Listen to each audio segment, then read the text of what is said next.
こんにちは、もしくはこんばんは。三角ペンタです。毎度お待たせしました。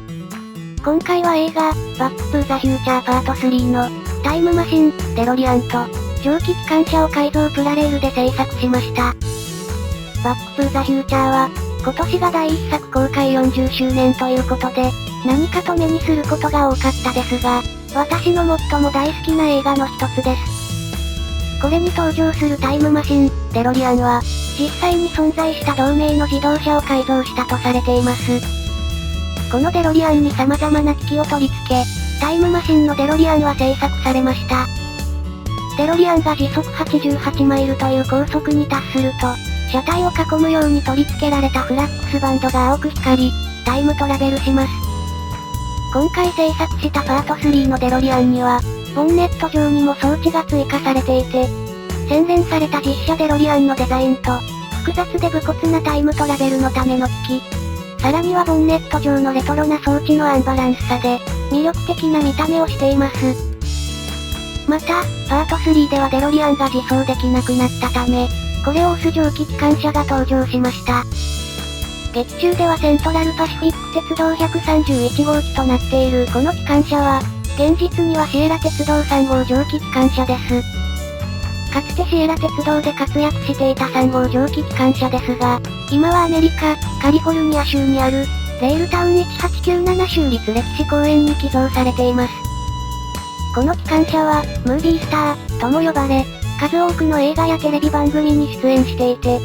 バックトゥーザフューチャーパート3の鉄道シーンは、州立歴史公園で撮影されたそうです。私はこれまで産業のアメリカ機を作ってきましたが、今回のシエラ鉄道3号機で、初めて、オーソドックスな構造の、アメリカ機を作ることになりました。バックトゥーザフューチャーパート3のデロリアンは自走できず、シエラ鉄道3号蒸気機関車に押してもらうことで、必要な速度を得てタイムトラベルを行いました。今回の改造プラレールでは、ギミックでこれを再現したいと思います。つまり、1、デロリアンには動力を搭載しない。2、動力はシエラ鉄道3号蒸気機関車に搭載する。3、蒸気機関車に推進されることでデロリアンのフラックスバンドを発光させることを目指します。このため今回の改造プラレールでは、シエラ鉄道3号蒸気機関車は、ディズニーのウエスタンリバー鉄道を、デロリアンは、テコロジーの E7 系を素材としました。ウエスタンリバー鉄道はスピードがとても遅いので、シャーシごと、動力を E5 系の2スピードに入れ替え、機関車が中間車になるので、前側にも連結機を追加します。機関車のボディは、キャブの部分こそ素材のものを使いましたが、ボイラー部分は一から作りました。淡水車はシエラ鉄道3号蒸気機関車っぽくなるよう、車輪を小さなものに交換。その他の作りはほぼ素材のままで、改造後も淡水車に電池を搭載します。デロリアンにするテコロジー E7 系は、シャーシと発電機構のみを使用。ボディはまるっと一から作りました。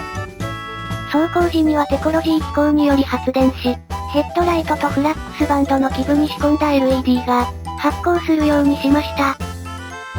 こうしてタイムマシン、デロリアンとシエラ鉄道3号蒸気機関車の改造プラレールが完成しました。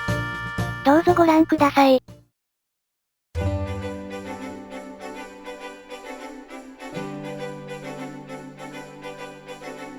改造プラレールで作った、シエラ鉄道3号蒸気機関車&デロリアンです。早速詳細をご覧いただきましょう。まずはデロリアンから。実車の見た目と比べると幅が狭く高さがあり、トミカとチョロ Q の中間のようなバランスになりました。自動車のフロントウィンドウが開いているのは、さすがに違和感があったので、適当な透明プラ板をはめ込み、ヘッドライトもアクリル板で自動車っぽくしました。内側にテコロジー機構のギアがあるので、車体を低くするのはこれが限界でした。車輪は、素材のものに装飾をつけて似せてみました。後ろから見るとこんな感じ。ナンバープレートのみシールで、それ以外は塗料で色分けしています。フラックスバンドは真鍮線で外側に骨を作り、間にタミヤの透明ソフトプラ材にミリ丸棒を通して同行しているのですが、後部のものは形状が複雑で、手曲げで形を出すのが大変でした。後ろに搭載された機器類の作り込みはこんな感じ。主なものは再現していると思います。ちなみに、ミスターフュージョンは、開きます。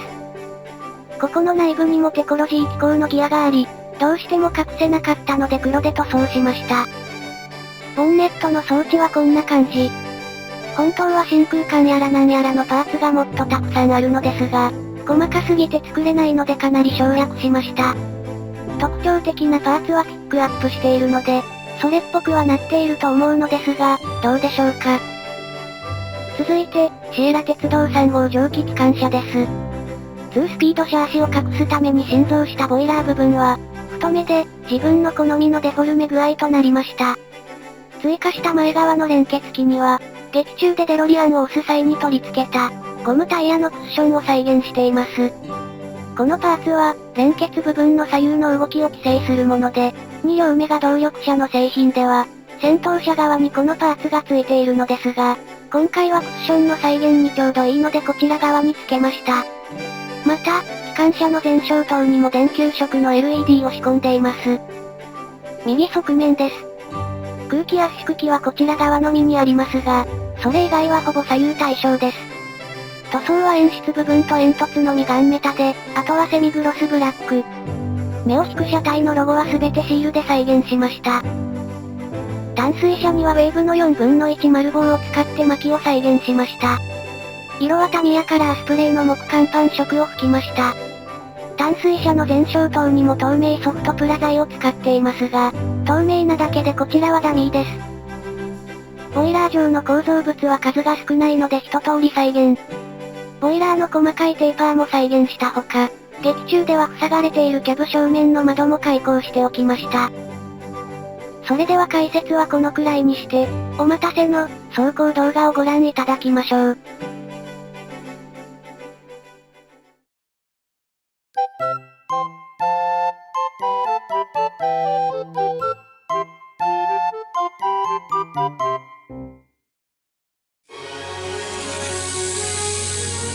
シエラ4号とデロリアンを走らせます。まずは低速です。今回、機関車のシャーシを2スピードにしたのは、常にクラックスバンドが発光するような高速ではなく、ご覧のような通常の速度でも走行できるようにしたかったからです。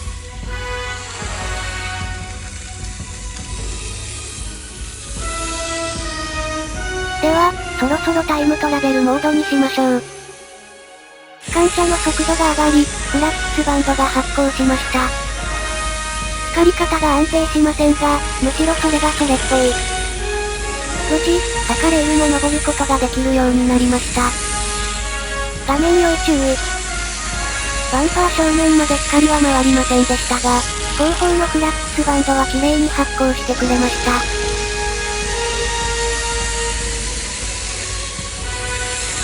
かっこいい。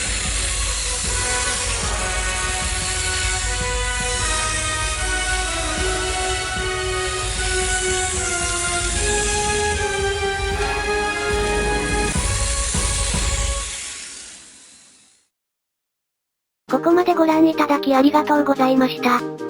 今回は、実在した架空の機関車を制作しました。前作、AC6 型のエンディングで、変化球気味、と言ったのはこのことです。そのエンディングでも言った通り、次は別の機関車を作るつもりだったのですが、2025年がバックトゥーザフューチャー公開40周年ということで、方向転換しました。本当にギリギリにはなりましたが、40周年に完成させることができてよかったです。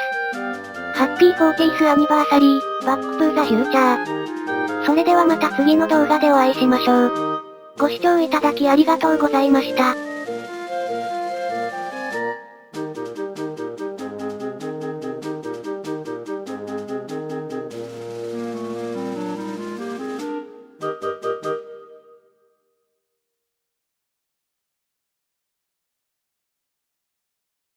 おまけ。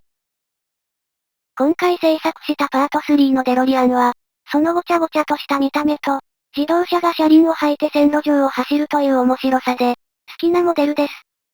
でも、